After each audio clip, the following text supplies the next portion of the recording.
welcome to the Laughing Monkey Music Show. Today we have on Steve Perry from Chair and Poppin Daddies. How are you? I'm doing great. Okay, I want to talk about what's been going on with you lately, and I want to discuss some of your songwriting skills. How you been? I've been busy, actually, weirdly enough, since the pandemic started. It was sort of an opportunity for me because there's sort of two phases to what I do. You know, obviously there's the live component, but I'm also the main writer. You know, I'm pretty much the only writer. It's my band from the beginning. So, you know, I just switched gears over to studio mode. And, you know, in 2020, I actually saw the pandemic coming about a month before because I'm kind of a news junkie, and I have a degree in molecular biology, and so I follow the science and the virology sector. So I knew it was coming before. My daughter's in school, and I told her principal, I said, hey, you know, in about 3 weeks, you know, he's like, what are you talking about? I said, yeah, you need to read this article from Italy, you know, and, you know, basically way ahead of the people around here. So I knew that it was going to be shut down. And so I started making, I have a studio here. I've had a studio in my house for a while. So I started making investments in, you know, better investments, getting a little more gear, knowing I'm going to have to write by myself in a different way. Usually I'll write a little bit and I'll bring it to the band, you know, and they'll be able to flesh it out further. But this, I knew I was for sure going to have to. I mean, usually I write every note, but then, you know, it's not usually all at once. You know what I mean? I'll write like the rhythm section stuff, and then I'll do touches of the horns. Well, if there's nobody around to test it on, you know, to go, how's this groove working? You know, I just have to just write it all at once on my own. So 2020 was me writing. I started, you know, writing, and I ended up with 3 different albums, essentially. Full albums? Full albums, yeah, and even more than that. I ended up with a swing record, sort of a pop. This is, for lack of a better word, sort of poppy ska. I've never done a full-on pop record before. Like, I mean, what I mean by that is something like you would hear in the, you know, 80s, mid 80s, or so. You know, sort of a little bit diverse, but kind of like the early Daddies. So there's like a little bit of ska in it, a little bit of funk, like Prince, that kind of thing. I've never done that before, you know, so I wrote a record of that sort of stuff. And that was actually the thing that excited me the most, because I have done very little of that. Yeah. And then the third record, I wrote kind of a psychobilly record, which is kind of you know, for me, psychobilly has a distinct meaning nowadays. And I've always kind of, you know, had my own vision of what psychobilly ought to be. And so this is my, you know, Steve's version of psychobilly kind of record. So I wrote the 3 records in rough form, sketched them all out, and then I decided which one to start working on first. We did a full-on swing record in, like, I want to say 2014. It was called White Teeth, Black Thoughts. Yep. That's the swing record. And then there are a couple of compilation, you know, there's a trilogy of, then we kind of had fun and did, you know, kind of shown our bona fides as far as history of swing. Yeah, those are great, the cover ones. We did those. Yeah, you know, I kind of wanted to see if I could get a kind of a big band sound with a small band inside a small studio. You know, and that's the Sinatra one. And then that really scores, because I mean, because I grew up, I used to do radio stuff, do the sounds of Sinatra. So hearing that one and hearing it in headphones, the video is funny too. But the sounds, it's very warm. It does feel, it's a really great sound. That was the whole idea of the record, was really a studio trip to see if we could, with 4 horns and this little studio, could we make it sound like, you know, like that, you know, just, and also to just show, you know, the love for that kind of music, you know. And we did that one that way. And then we did a kind of late 20s, 30s record called The Boopadoo, which was playing on vintage instruments and, you know, a whole different kind of recording, you know, trip. So those were kind of like fun.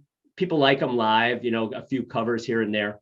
And it was a recording trip for those two. And maybe there'll be a third one. I have some ideas about doing a third, you know, the third record of the trilogy, but right now it's all original stuff I'm working on. Well, see, it's great is people don't realize, I think, well, the big one knows the songs, but you're really a producer, songwriter, orchestrator, so really what you are. Yeah, I mean, and then now I'm the recording engineer too, working on that side of things. I have a really good buddy who's a fabulous engineer who I've worked with, you know, for everything. So I finish it up and bring it into his studio. Well, with the pandemic, yeah, you know, I have this record, I recorded drums there and some horns there because he's got better equipment than I do, and I trust his ear and that kind of thing. But then the rest of it I'm doing here, so it's more piecemeal. There's more computer work though. I hate that side of it. I don't like that. You know, usually we get in and just kind of do it. But with the pandemic, it's kind of becoming more of a piecemeal thing, which has its benefits, but I don't prefer doing it that way. Well, it's a good thing you can orchestrate to begin with. I mean, like how, because I mean, clearly when you start off, you get the punk and ska going on. Mm-hmm. I always think there's a very linear line through all of your music anyhow.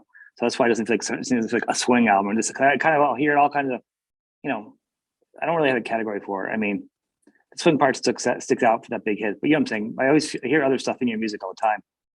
How did you start writing? Because you were just a guitar player, right? But to orchestrating and doing the horns, how does that come about? I mean, well, I think, well, it's a complicated question.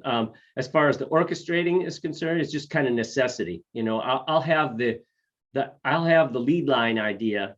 You know, like I won't write like a set of lyrics on top of a groove. I write a groove, lyrics, and a lead line together. So it's all one thing. It all flows together, and that's kind of the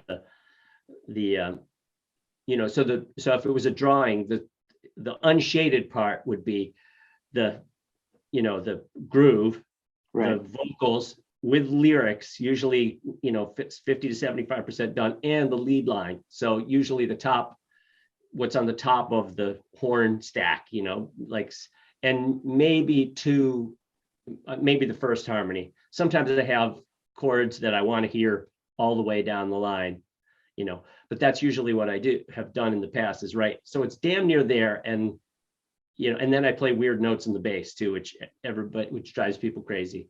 You know, so I mean, I'm always hearing notes that are pushing the threshold. Pushing the threshold of reality with in the bass. But you know, I insist on it. You know, I can't unhear it. You know, so anyway, so I get that done, and then you know, sometimes what I hear maybe timbre wise doesn't work. Like, yeah, let's have the tenor play the lead line there, and then you hear it, and the timbre is just too quacky, you know, it doesn't pop out in that range of the instrument. So we'll have to flip it to, like, you know, maybe alto there, set rings a little more. So, you know, when you get it in the real world, you hear it in your head, and then you get it in your real world and you go, wow, the alto just speaks there, you know. So if you have a harmony in the alto, it just takes over everything. So we've got to flip those, you know, and then that chord isn't right. That chord sounds too square or not square enough or whatever, you know. But you've always written like that, right? Though you've always heard things like that, because that's like, yeah, you know, when I say somebody write a song, the songwriter, the band will be like, they write the riff and they write the lyrics. They kind of give a rough drum beat, and the band kind of fills in their stuff.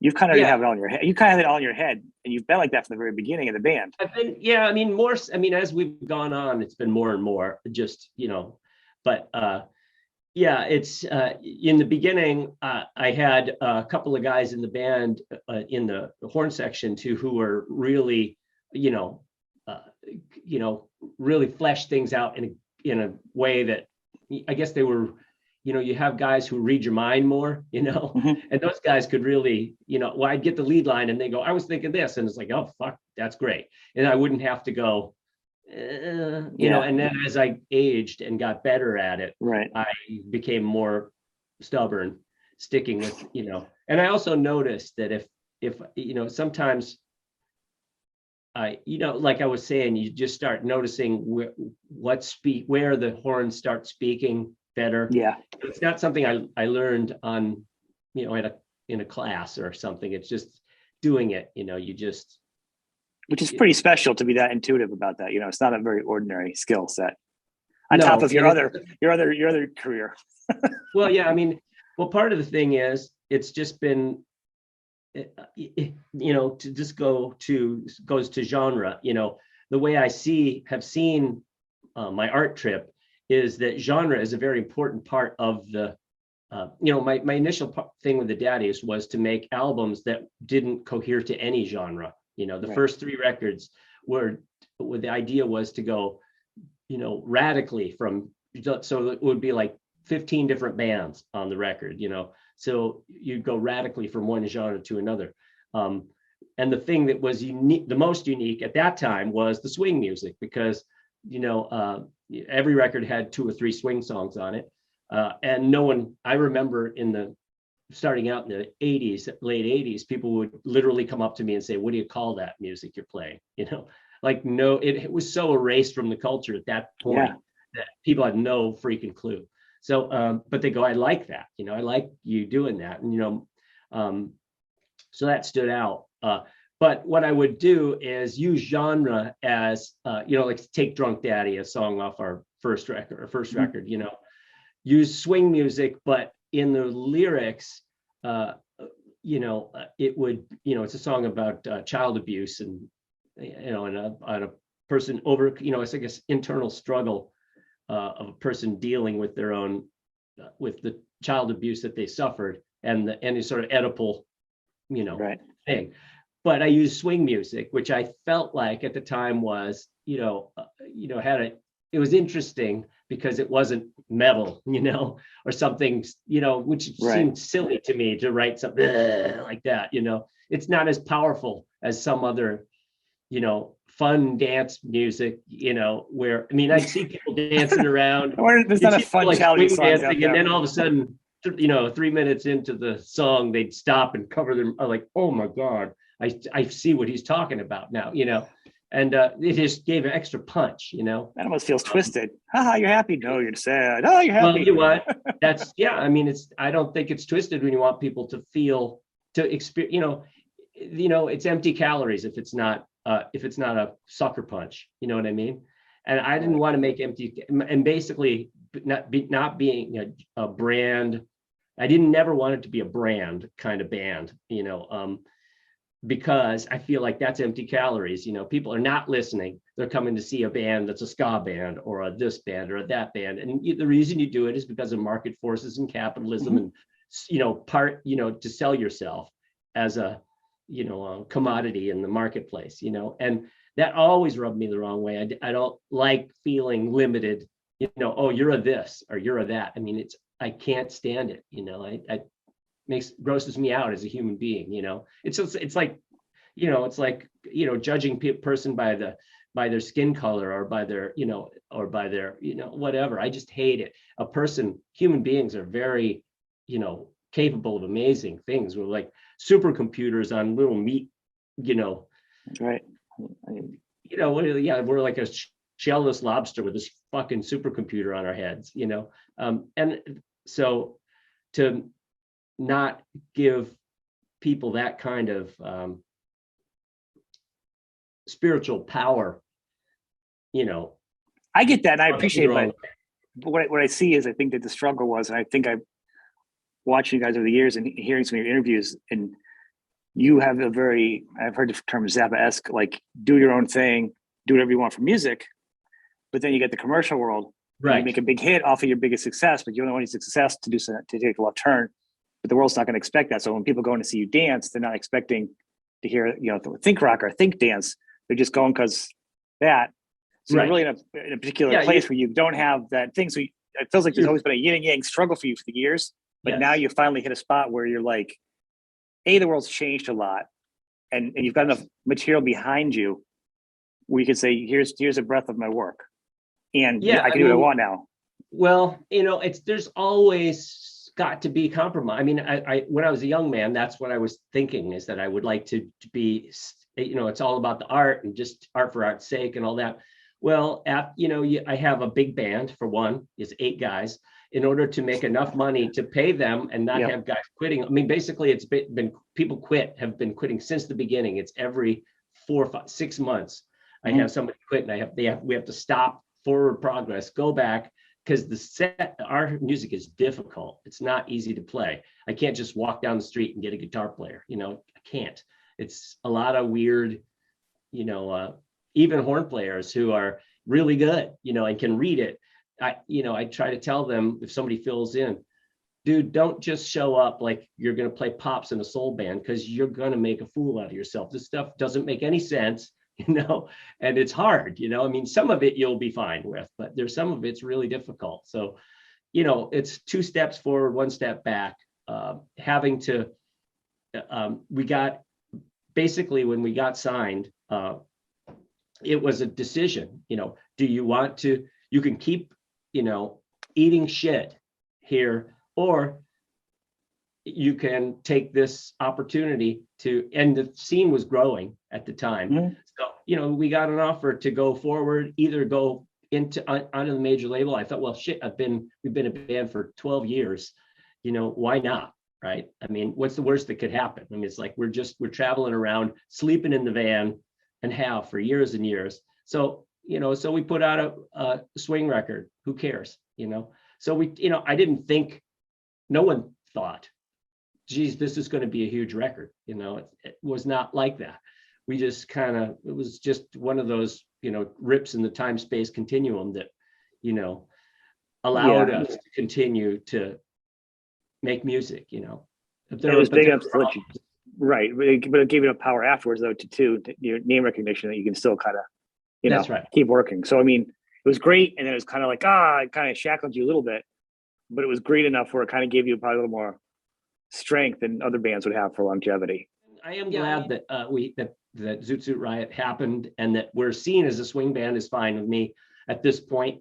That doesn't, I don't have to limit what I write because of it, except in the fact of to continue, first of all, I like dance music. I think dancing is a holy thing. And, so I don't, and I like I've always liked swing music because it's dance music where it's very, women and men are together.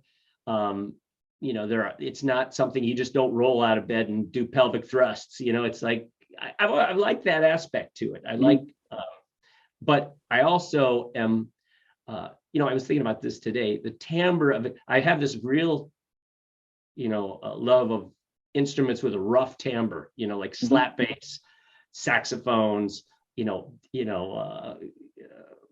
like bagpipes and, surdos and just. Yeah, I can hear that actually in your stuff. Yeah, you have a lot of really striking points. It's very striking points in your music.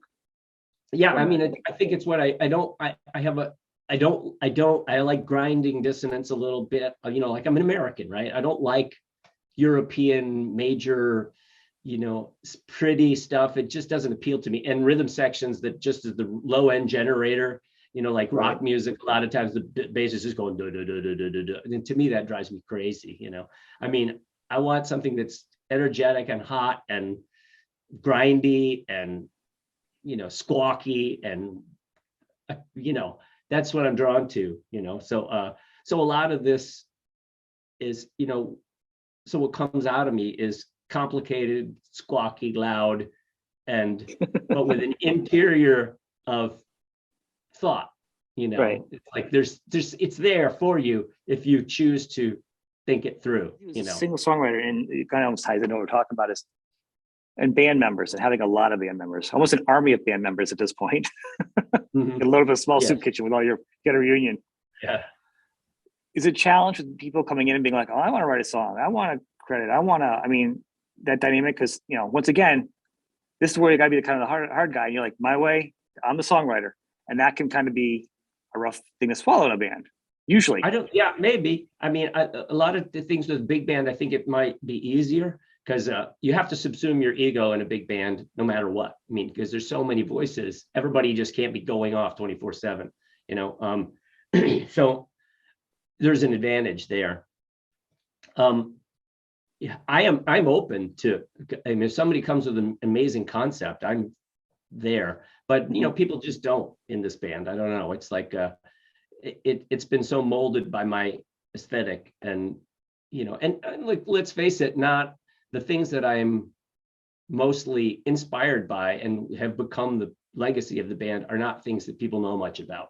You know, like you know, a lot of jazz guys don't know about swing music at all. I mean, swing music is something that completely is different than jazz. You know, it's a dance music, you know. So they know jazz, you know, and it's a different style of playing, and the way that I want it played is different than you would play it had you, you know, were you doing a regular big band, you know. Like, I want harder kick drum. I don't want 2 and 4 necessarily. I mean, you know, 2-beat on the bass necessarily, because I'm not making things to be retro. I'm making things to be a kind of a hybrid. Right. I feel like jazz is your tether on a lot of your stuff, to go back, like between two styles, a little bit, you know, you rope it up with some jazz to tie it together, kind of a style. You know what I mean? Yeah. I mean, you know, it's like, because jazz is a great bridge. Jazz is a great bridge and a great way to lose a lot of money if you want to go out and play it live. Right. But jazz harmonics is, I think jazz harmonics is in my body. You know, I like the jazz harmonics, you know, Thelonious Monk, that I hear that, I want that. If it's a choice between a blue note and a straight seventh or something, and I'm always going to grind it. I'm always going to go for dissonance, and I'm American, you know. So when I hear something that's too sweet, I can't do it, you know, unless I'm trying to, like I'm saying, unless if it's sweet, I want to do that for a reason, you know. If I'm like, if the song, I'll write a sweet song and using certain modes, you know, but I want to choose why I'm doing that, you know. Right. Got a journey with everything you write. Let me ask you, so you are known to play some guitar. What's your favorite guitar right now? You're not really known guitar? Yeah. Because I mean, you're a guitar player, but you're not really known as a guitar player. It's really understated with you.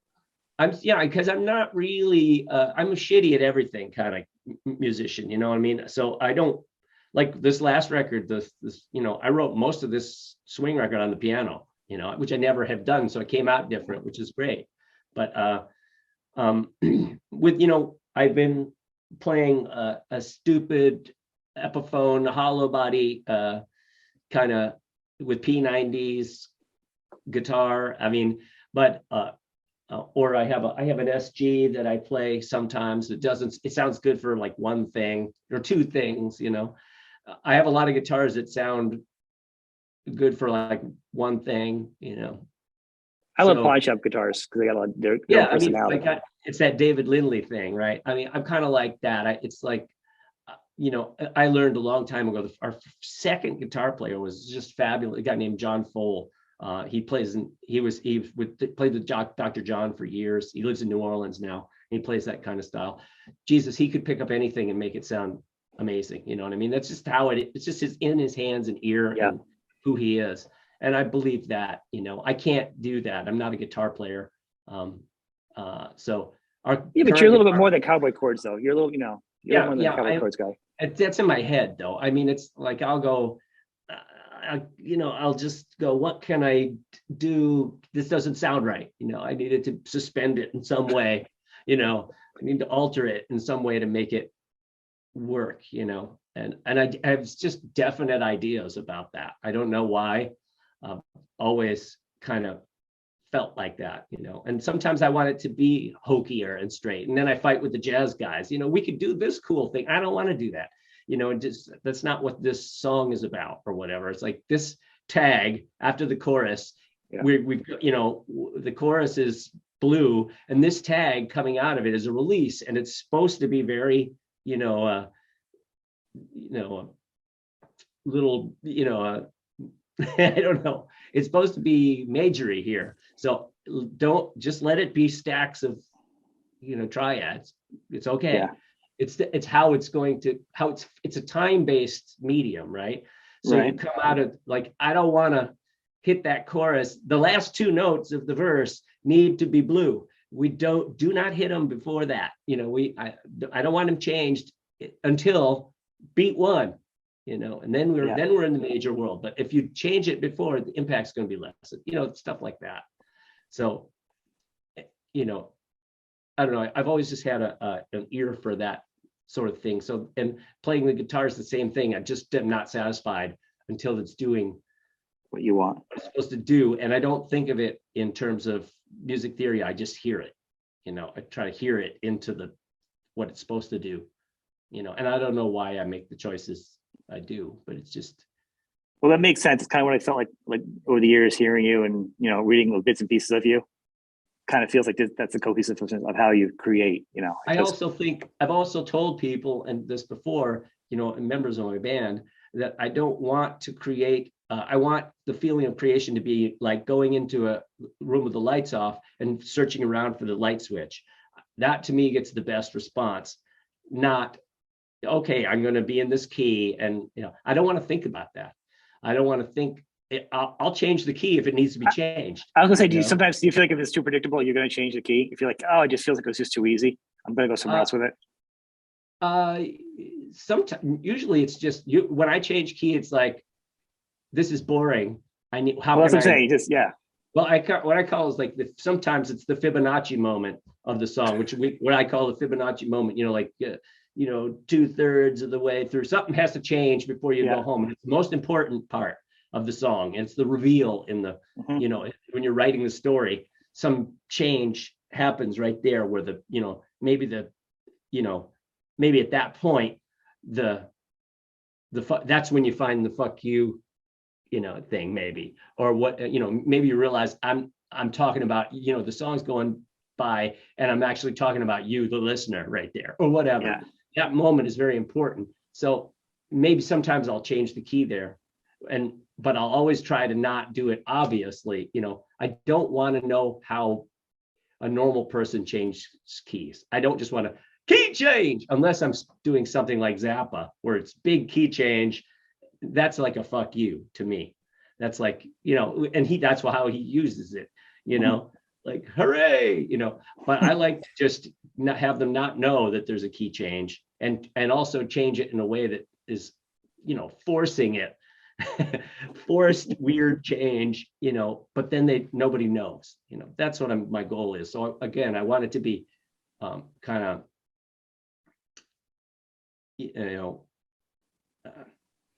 to me, when it's human and not obviously figured out, you can hear that, so I'm always going to go for something that seems organic.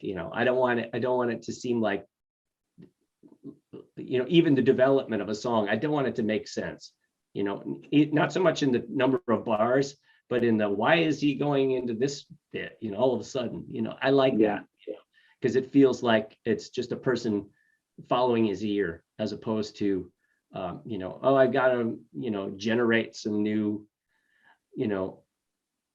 product for my music store or whatever. Well, I just want it to be some guy searching for how to say this to you, Apparently you've been searching a lot with your 3 albums ready. So yeah. Well, I mean, they're all in various states of, sometimes you have an initial idea for a song and I'll do this with it. And, it doesn't work out. Doesn't work out exactly like, like take Drunk Daddy we talked about earlier. I really would like that to not be so, I think a lot of people took it as this kid triumphing over his father, but I want it to be, I would like it to, I don't know how I could do it, but I try to perform it so that it's not as one-sided and black and white. I like the idea of him being somewhat responsible for it, the victim being somewhat responsible for the challenges. Yeah. I mean, not responsible for how he feels about it. That's what I would like. But but that's hard in a song. You can't, if it was a that's novel, like almost immensely impossible. Yeah, it's immensely impossible to make it a song. Right, unless you come out and say it, literally say, yeah. Unless you come out and say the words exactly. It's hard is all. I mean, sometimes you can do it. I mean, that one didn't work, right? So it's not completely what I wanted, but that's, if I was thinking about the whole thing, how can I do this? You know what I'm saying? You go, like I'm currently working on a song. I just got off writing to somebody who I was gonna, who knows a lot about salsa, and I have this song called "I'm with the Living," and the song idea is that, the basic idea is that a choice to be carnal and warm-hearted human being, as opposed to withdraw within yourself, not know who your neighbors are, basic white guy stuff, like closed off, and the reason I would use salsa is because to me, that is the ultimate warm, hot genre, right? Right. And so I can address this topic using this, irony of the salsa, hot salsa. Right. So I'm going into this song. I have some of the hooks. I have the verse, the chorus. It's not finished. So what can I do? And can I give that kind of nuanced thing? And usually when along the line, I go, what's bullshit about this? Now that I've really given time to this, where am I full of shit? And how can I put that in the song that the end, so that at least I know it's there, and maybe somebody else will get more levels of meaning to see that I'm ambivalent about what I'm saying, So that's, so I'm always pushing for more, meaning and more,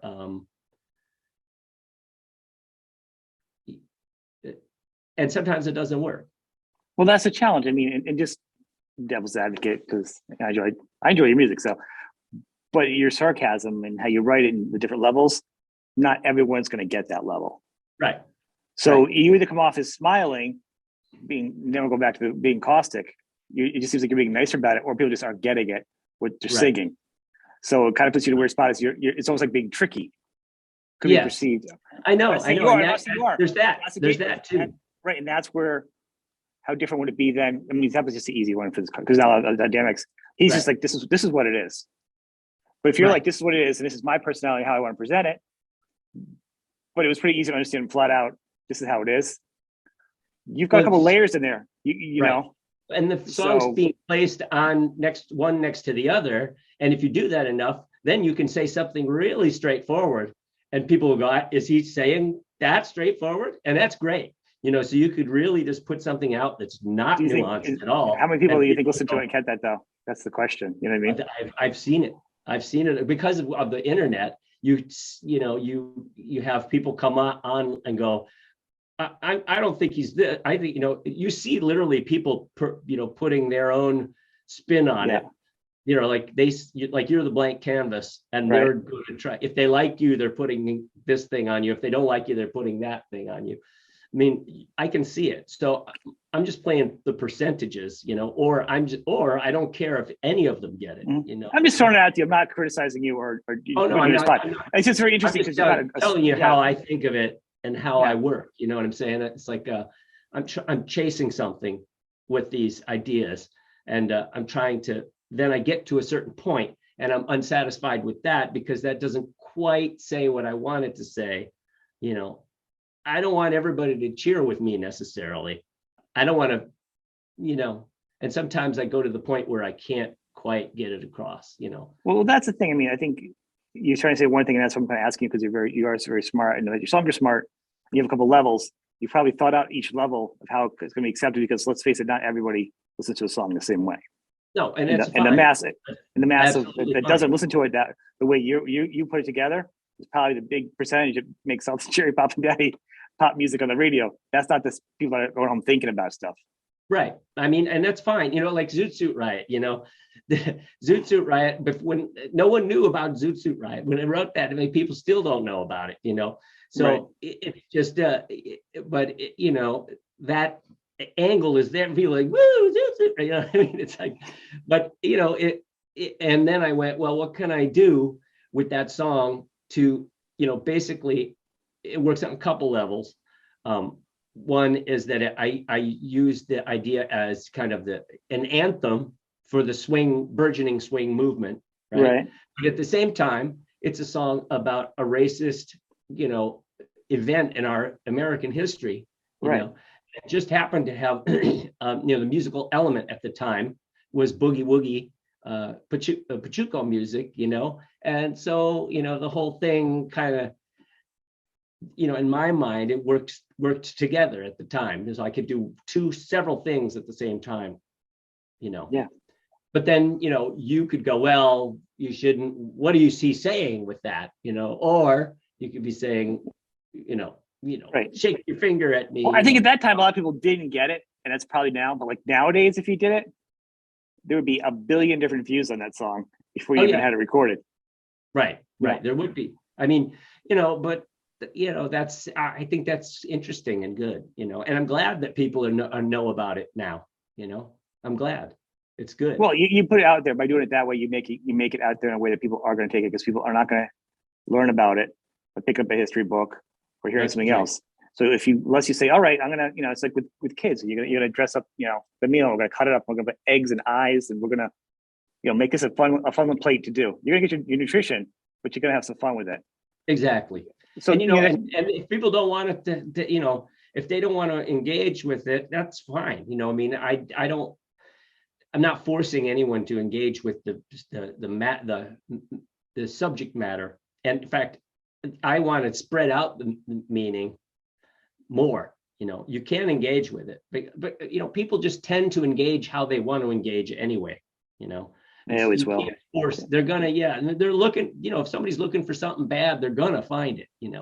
And so sometimes I set traps for people like that. And have since the beginning of the band. I tried to, because we came out of punk rock and alternative music, and the idea when I was a kid was to keep normal people away from the shows. You didn't want, I live in a college town, right? I didn't want normal college kids, normal ones, to come to our shows, because that was, I wanted to say we're doing something else, and especially with horns in your band, because basically at the time, especially, horns were a reactionary thing to have in your band at all. You know what I mean? So there was a few bands like the Crucifix who had horns, and they, it's like, oh, great, there's a punk rock band with horns, but it was, so I felt like I needed to, all my friends were in punk rock bands, you know what I mean? But I wanted to do my feeling about punk rock, and still was it's not very punk rock to go out and try to sound like Minor Threat, you know what I mean? Or to sound like someone else. To me, that was not what you should do for me.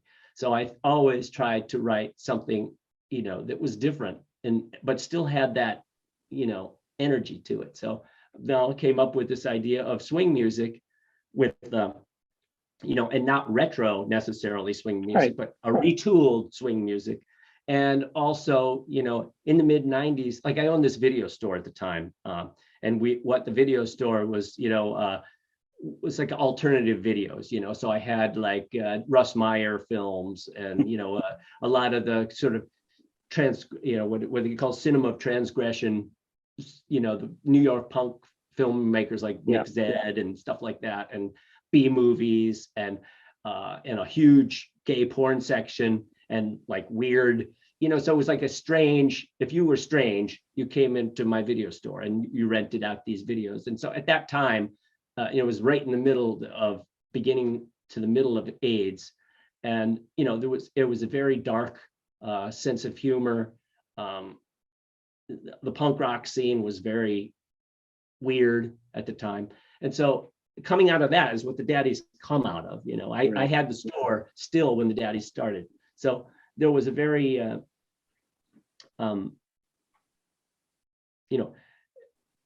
that time period is very glossed over, and not very remembered very well, There's a lot of drugs.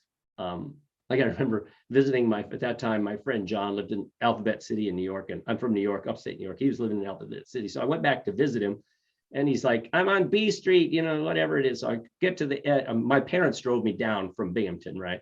So they drive me down, they leave me off, and I thought, God, it looks like it rained. It's like, did it rain? It's like the sun's out and stuff. And I looked down the street. I started walking down to his apartment, and I realized there were so many little baggies on the street that it looked like a bunch of puddles. Oh, wow. It was like, it is horrible. This is the street my friend lived on. That was the time period.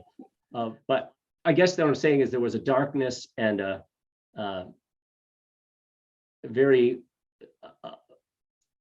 I think I get what you're saying, but I think you straddle a line, and that's why I kind of ask what's kind of fun, and it's very dangerous because sometimes you know what I mean. Well, the thing is, like, the irony of punk, looking back now, and I liked it too. I was into punk, I was into rock and stuff. I didn't like the same thing because I was not a jock. I was totally opposite. You know what I mean? I had the long hair, the crazy hair. But then by doing those groups, they also become their own elitist groups.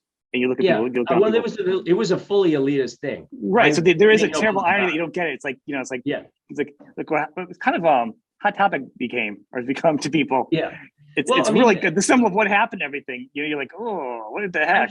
I just remember, like for instance, I remember what am I going to do, right? What am I going to do? I didn't want to do something that was beneath me, that wasn't challenging, right? And that was something that somebody else would do. So at that time I thought, like they're the Lounge Lizards, right? John Lurie's band. And I liked what they were doing. I thought that, and I remember hearing the words acid jazz. And I went, what's that? I wonder what that is, because that sounds like something I'd be interested in. And then I heard what acid jazz was, and I didn't like it.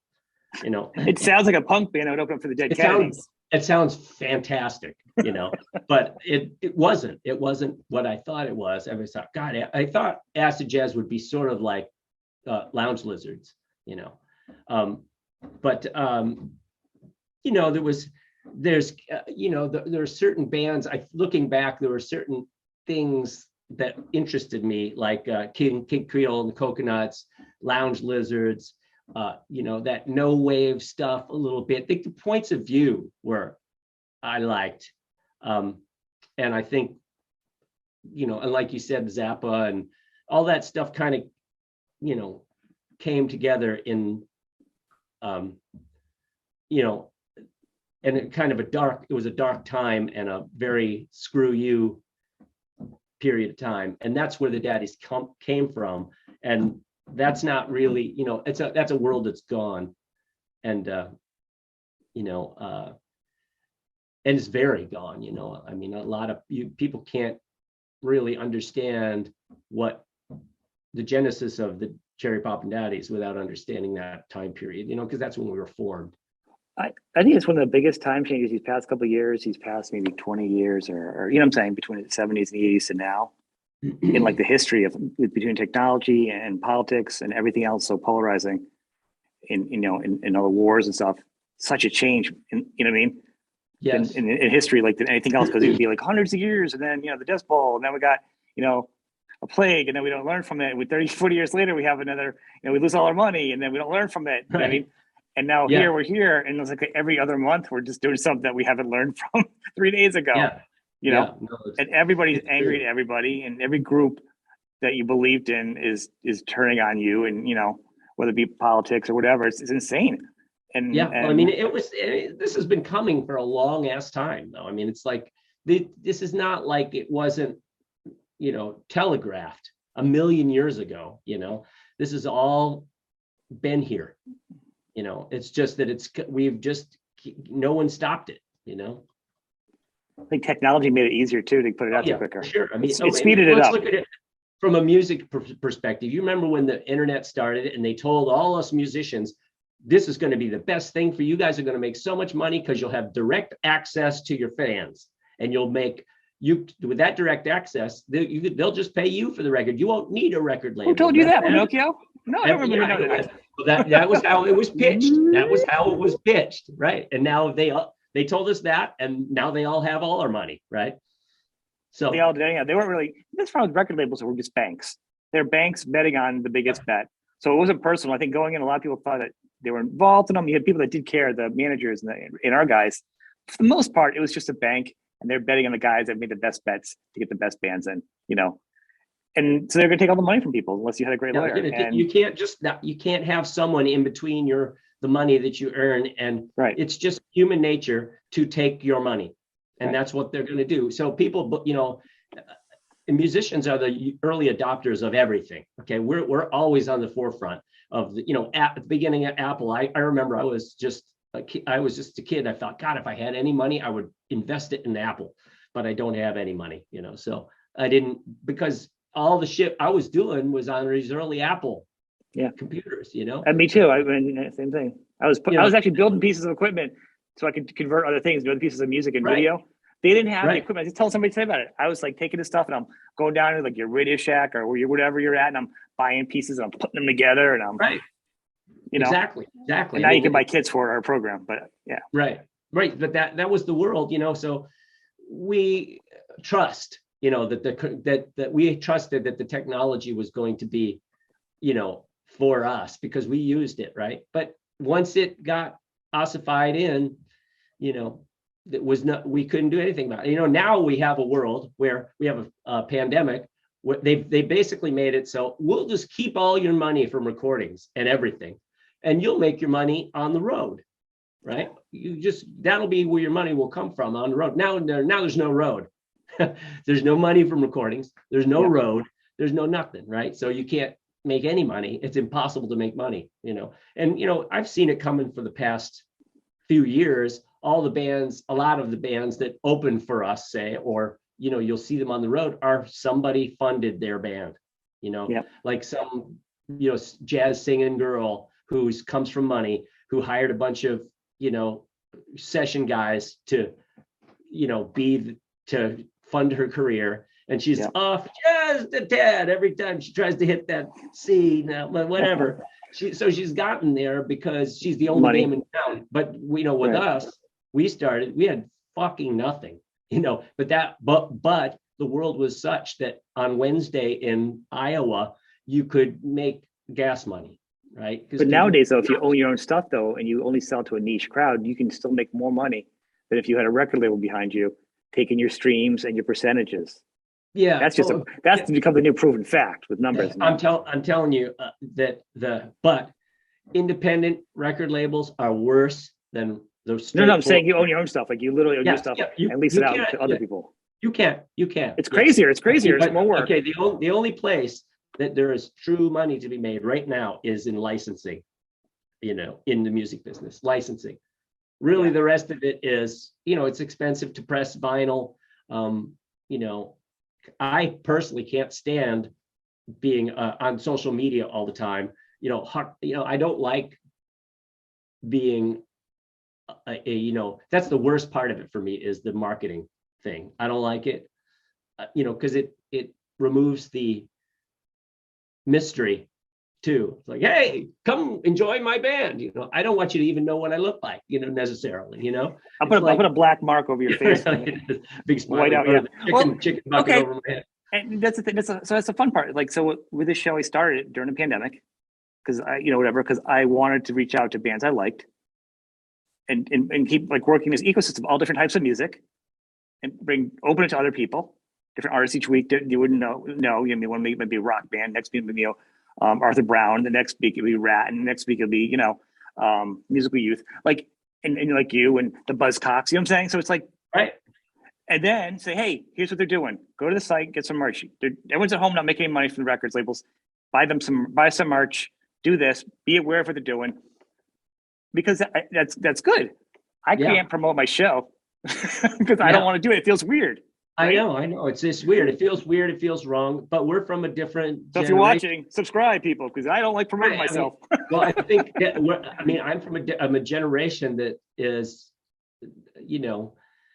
I would say I'm a late boomer technically, but Gen X type person, and that just rubs us the wrong way. The whole thing is a kind of a, I don't know. I mean, that's embarrassing to me to promote myself. You know what I mean? I don't know why. It's probably a point of view. you know, I can see it just feels weird. It does feel weird to talk about yourself. Yeah, it feels weird. I mean, you're supposed to discover it. If it's your thing, you discover it. And if it's not, then, you know, whatever. I don't know. So that's the worst part of it for me. But the whole thing, the point is that the world is ruined. It's in ruins. It lays amongst us in ruins, you know, and, you know, a lot of people saw it coming and, you know, but that doesn't make it any better. You know, it's, you know, I mean, you should, that's that thing. You should live in interesting times. Well, I fucking lived in interesting times, you know, but They're always interesting. And you know what, to be honest, I've had a good life, really.